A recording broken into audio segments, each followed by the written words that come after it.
So today we are working on a 1949 Ford 8N. My boss thought it would be a great idea to trade a four-wheel drive diesel Ford 1500 for two of these junkers. So I'm fixing them, or one of them. Um, Whoever was working on it previous decided to not properly replace the axle seals. So all of the rear diff fluid, rear axle fluid, dripped out onto the brakes. And as my boss was driving up the hill and hit the brake, he slid back down the hill because the brakes were covered in oil. So I had the entire hub assembly taken out.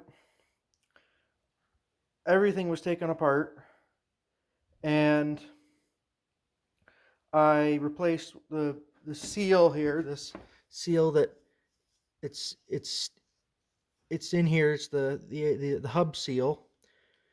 It's an oil seal, and in between here, there were some seals that were made out of cork, but I just used RTV sealant as a substitute. So hopefully it does just as good. I'm going to wait 24 hours for it to cure, then snug up the bolts. When you're dealing with the brake, what are they? Brake support studs, don't over torque them. I found three of them, just over torqued, the head popped off, the spline luckily was still holding it in place kind of. Don't over torque them. Look up the spec and listen to follow the rule, follow the set specifications. So I ordered some new ones from Dennis Carpenter, denniscarpenter.com.ca. I think they're around $4 each, $4 or $5 each. I bought a bit of supply of them.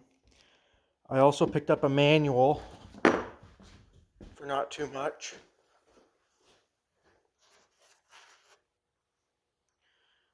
It's a 1948 to 1952 Ford 8N service manual, not owner's manual, service manual.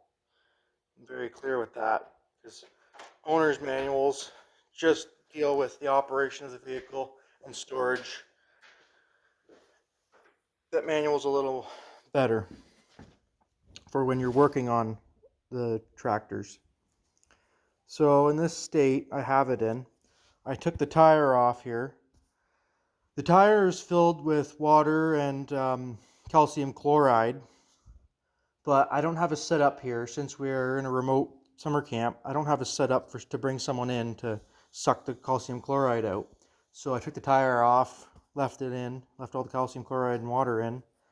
Someone overfilled it. I have the valve stem in the upright position, and I'll just take it off, show you. For example, it's at the highest point, sitting, and it's coming out of the top. It shouldn't be like that. It should be, from what I remember, it's supposed to be between 70 and 80% water and calcium chloride, and the other 30 or 20% should be air, because the air will compress. The water will not compress. The calcium chloride will not compress. So as you go over a bump, you need to compensate for that bump by having the air in the tire compress. So when you're going over a bump and it's full of calcium chloride and water, you're going to feel every bump. It's not ideal, especially if you're in a terrain where you need a little bit of movement of the tire to get over tough terrain. So the guy that restored this tractor, I think he just got it running mechanically and slapped a coat of paint on it.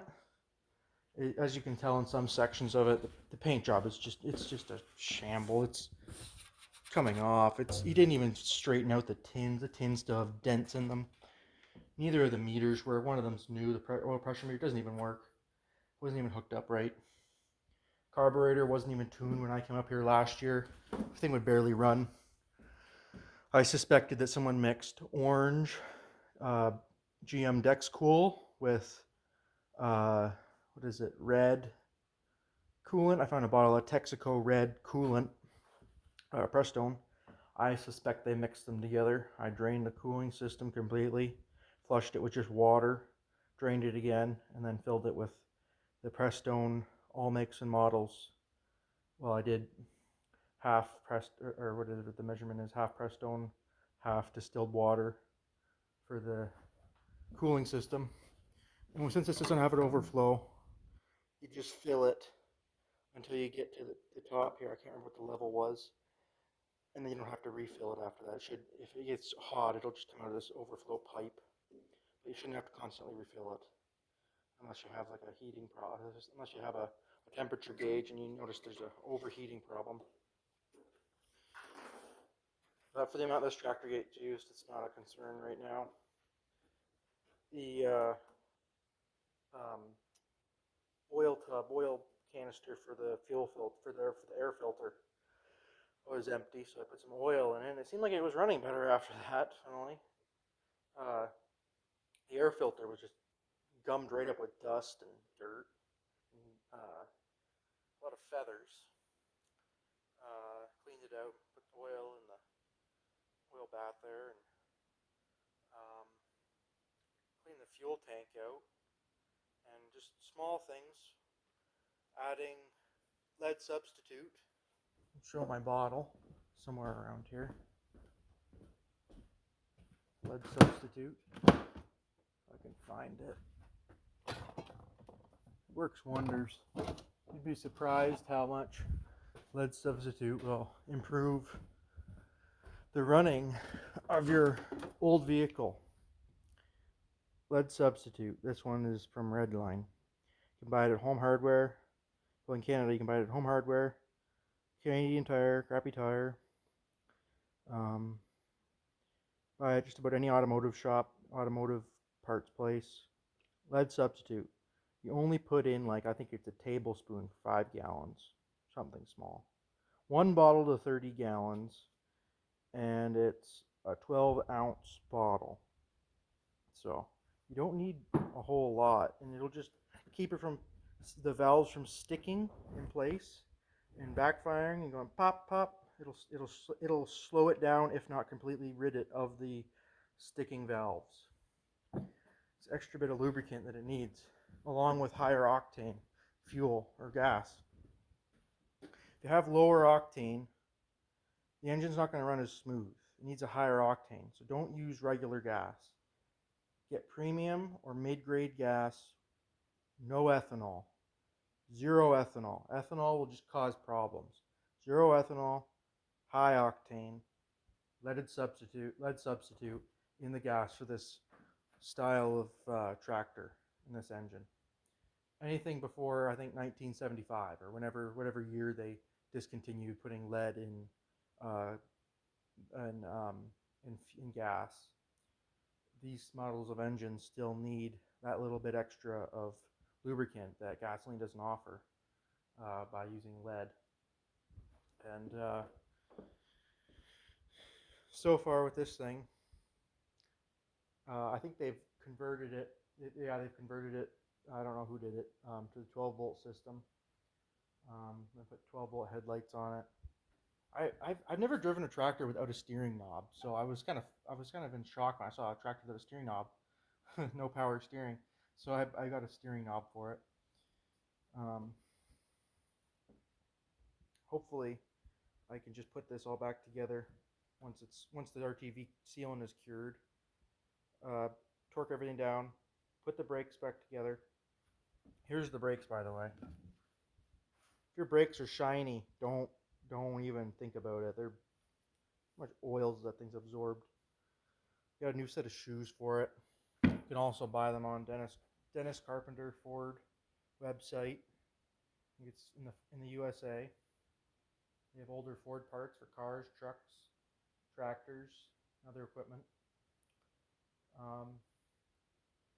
I'll take another video when everything's done and when this is moving again.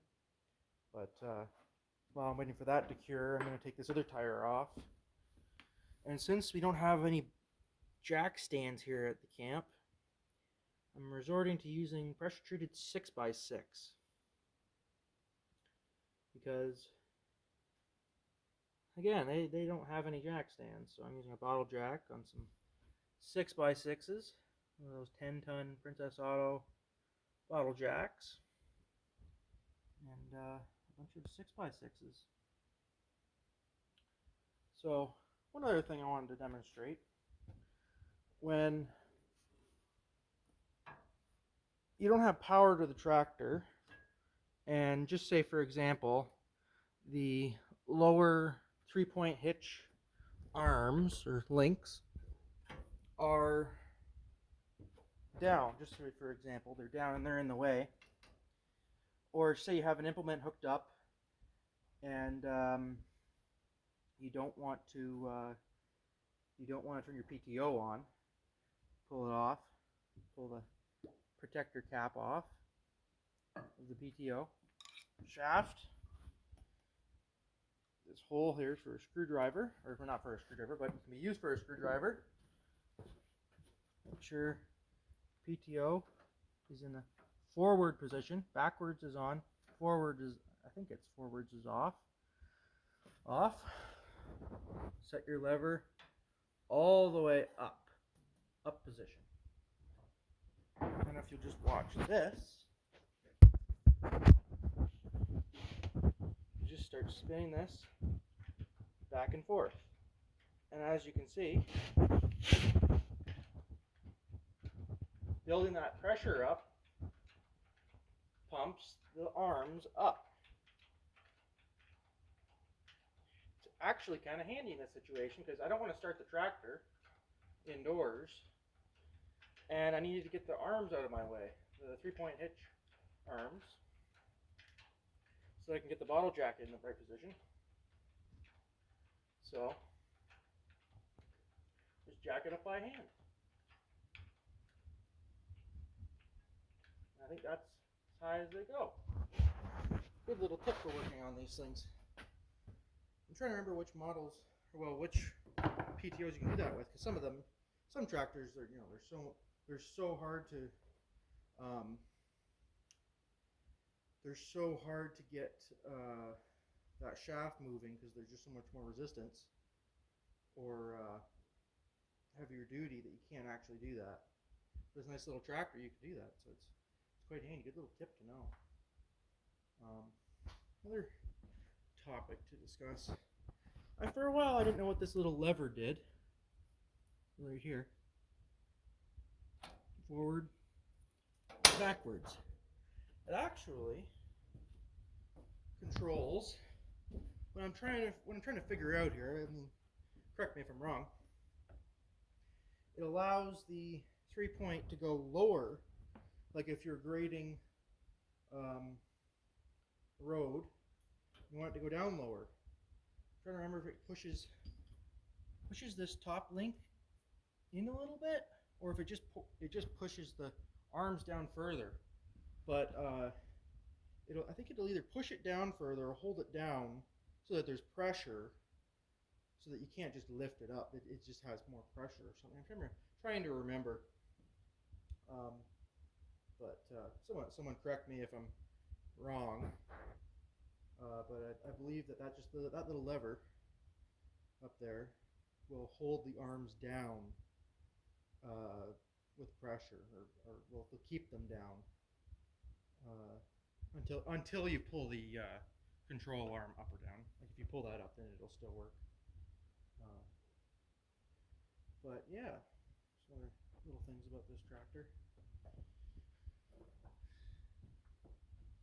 But the last guy that worked on it replaced the starter 3 times because he had it hooked up wrong, and he burnt 3 starters.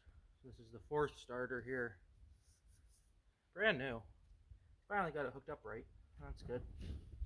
It didn't help that he had a black cable going to the solenoid, so that confused him. But I replaced it with a red cable, so people know. Red, positive. Black, negative. So that's good. I believe they were using 10W30 oil.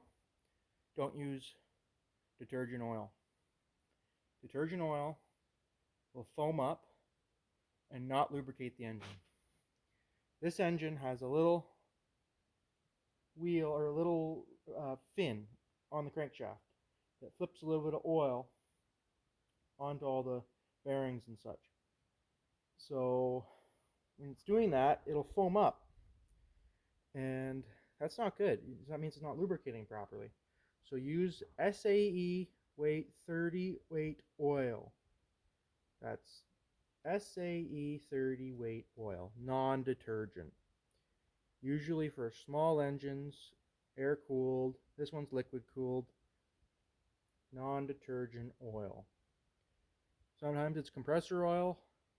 Sometimes it's labeled as small engine oil, but it should be 30 weight oil. Now that I've got this working right, it's at the perfect level. When it's running, it's where it's supposed to be. It's not foaming up.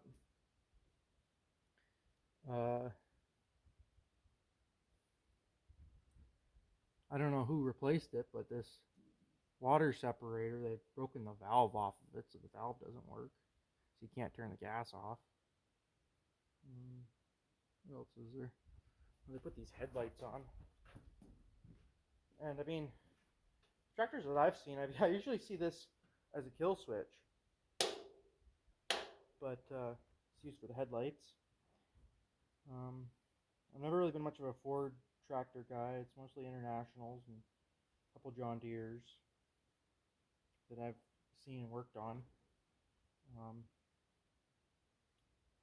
Yeah, still learning things about this tractor. I was looking in the manual there.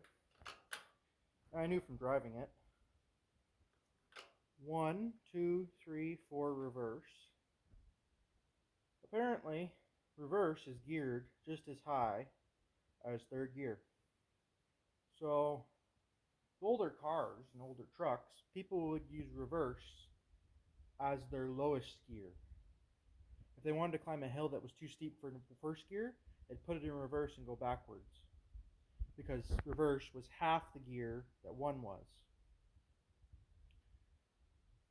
Not with this tractor. This tractor has reverse geared just as high as third gear. It's awful.